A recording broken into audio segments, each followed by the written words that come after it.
Well, in 3 days, Democrats will flock to Chicago to kick off their national convention. But plans for the week-long event have had to undergo a major change in the last month. Scripps News congressional correspondent Stephanie Liebergen gives us a preview of what to expect. Vice President Kamala Harris has had just weeks to do what most campaigns do over months. Build a network of donors and volunteers, vet and pick a running mate, clarify policy stances, and give voters a clear vision of what her administration would look like. You know, what we see Kamala Harris doing is describing the accomplishments in her own words. You know, she's talking about the initiatives that she's led and the work that she's done as she's traveled across the country, and you see the enthusiastic reaction.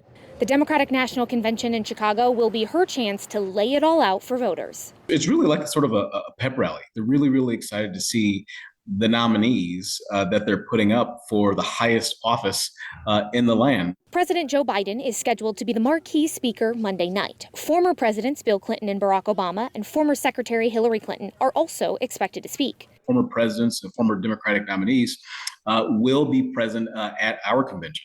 That's the contrast you'll see next week. We already saw the Republicans. The contrast you'll see with the Democrats is that we're going to showcase unity.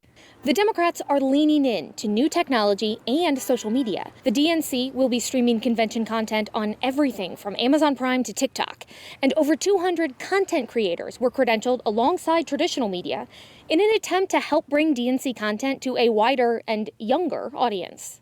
If we being young people came out in the numbers that we have in this country, we could sway the outcome of this election. And so we know that a lot of young voters have issues that are concerning them, like lowering out-of-pocket costs. You know, people are very worried about threats to our reproductive freedom.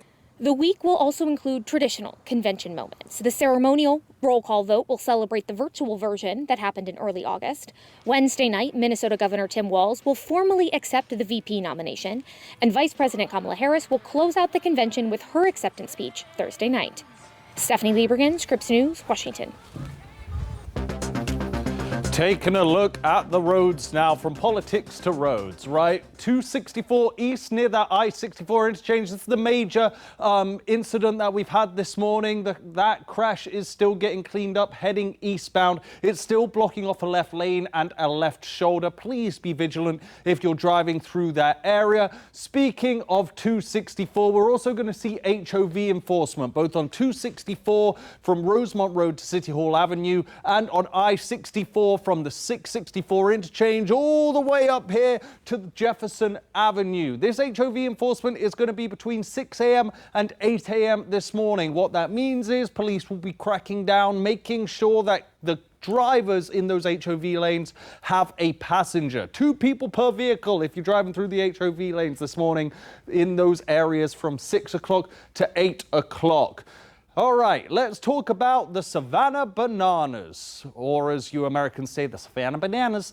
At Harbor Park, as we all know, when there's a big game, traffic around the stadium becomes a little bit of a nightmare. So to deal with that, Hampton Roads Transit are offering free light rail service and free ferry service from Portsmouth. This will start 4 hours before the game. They offer this on game days for the Norfolk Tides as well, but it usually only starts about 2 hours before the game. Because of all the pre-game shenanigans the Savannah Bananas put on, they are starting this 2 hours early to give people the chance to get to the stadium. When you exit the stadium, there will also be people in place to direct you onto the right light rail service. Usually it's just a free-for-all, but Hampton Roads Transit are putting volunteers in place to deal with the high volume. It's supposed to be a sellout Friday, Saturday, and Sunday. You can also take the park at one of their free lots and take that light rail. So not only do you not have to pay for the light rail, you do not have to pay for parking. This is one of the lots. It's near EVMS, Eastern Virginia Medical School, in that downtown Norfolk area. But they do have a full list of all those park and ride lots on their website at gohrt.com. Something to keep in mind if you are going to the stadium or just want to travel around downtown Norfolk later today. Erin? Hey everyone, I'm Beverly Kidd, and today I'm talking about emotional support animals. They've been used for years in hospitals to make patients feel better, but now Centera is using them in a different way. Normally, when you see cute canines in a hospital, they're cheering up patients. And sometimes people say, Dr. Moon's here today, or oh, it's Moon, can you come home?